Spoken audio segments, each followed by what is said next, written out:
What I am about to present to you is like the Sistine Chapel of vegan food recipes. Oh my God.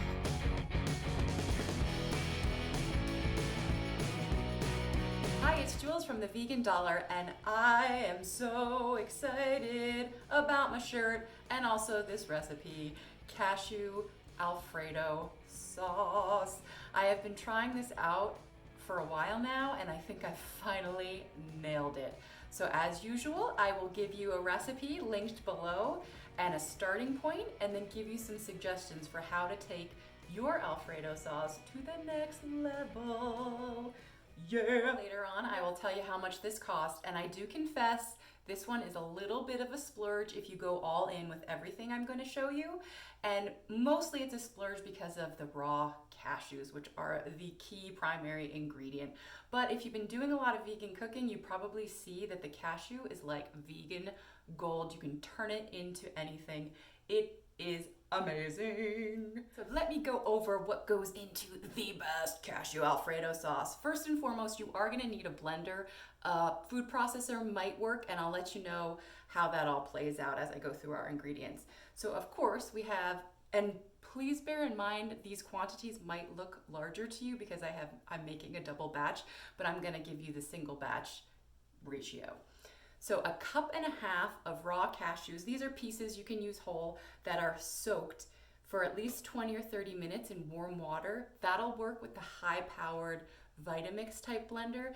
If you don't have a high-powered blender like a Vitamix, you can simmer your raw cashews over the stove in a little saucepan, just cover them with water and simmer them for 20 or 30 minutes. But if you are doing a lot of sauces like this, I highly recommend investing in a high-powered blender like a Vitamix. Even though they are pricey, they will last forever. Mine is $300. I've had it for 10 years. I'm gonna be buried with this thing. So you've got your 1.5 cups of raw soaked cashews. And again, you can use pieces or whole, doesn't matter because it's all going in the blender. Then 1 to 2 cups, you're gonna play around as you pour it in and blend it to get it to the consistency that you like. 1 to 2 cups of unsweetened plant-based milk. You can also use water or broth, but you're not gonna get the same creaminess or the same flavor. So I really do recommend using plant-based milk. These are two of my favorites. They're both unsweetened soy. This one you can get pretty much anywhere. This is Trader Joe's version. Love them. And if you're worried about soy still, these are organic soybeans and water, and that is it. Check out the Game Changers on Netflix, and that'll explain all the mysteries around soy. You do not have to worry about organic, natural, whole food soy products like these.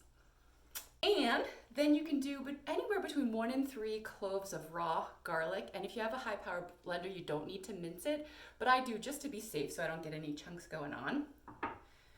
Then this little thing called nutritional yeast, about 1/4 cup. This is like a vegan Parmesan, and you can get this just about anywhere these days. Key ingredient is about 1 tablespoon or 2 of fresh lemon juice. It just brings the whole thing together. You will notice if you leave this out. And 1 medium onion that you don't have to saute ahead of time, but I did to get a deep caramelly flavor. I just chopped this in large chunks because it's going to be blended up anyway, with some oil over medium-high heat for 10 or 15 minutes. So that's going the extra mile. Like I said, you don't need to do that, but the onion will give it a lot of flavor. You could swap it out for onion powder if you wanted to. And this is my little secret ingredient that I don't often see in Alfredo recipes online. It is white miso paste, and I'm probably gonna put a good tablespoon of that into my creamy Alfredo. Miso paste is another healthy soy product that comes in red and white, and you can get this pretty much anywhere these days, usually by where they sell the tofu and all that kind of stuff at the grocery store.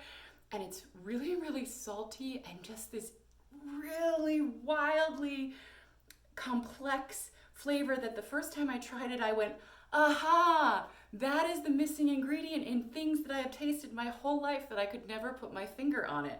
So you can certainly skip this, but it keeps till the end of time in the refrigerator, and it's really wonderful in I put it in cream spinach, in salad dressings. Anytime I'm making something sort of broth based, I'll often add this. So it really comes in handy, and honestly, it keeps for years because it's a fermented product. So check it out. Then, of course, salt and pepper to taste. So then you're just gonna go ahead and put all of that into your blender and blend it until it gets really nice and creamy, and you can keep adding more of that plant-based milk until you get it right where you want it. And even in a Vitamix, I usually let things with cashew go a good couple minutes, and it just gets so creamy. I'm so excited.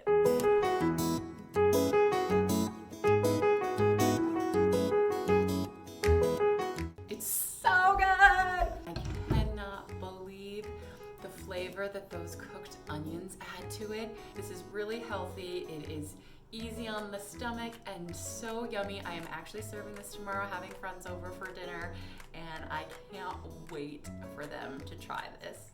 Yeah, oh, it's the best. Yeah.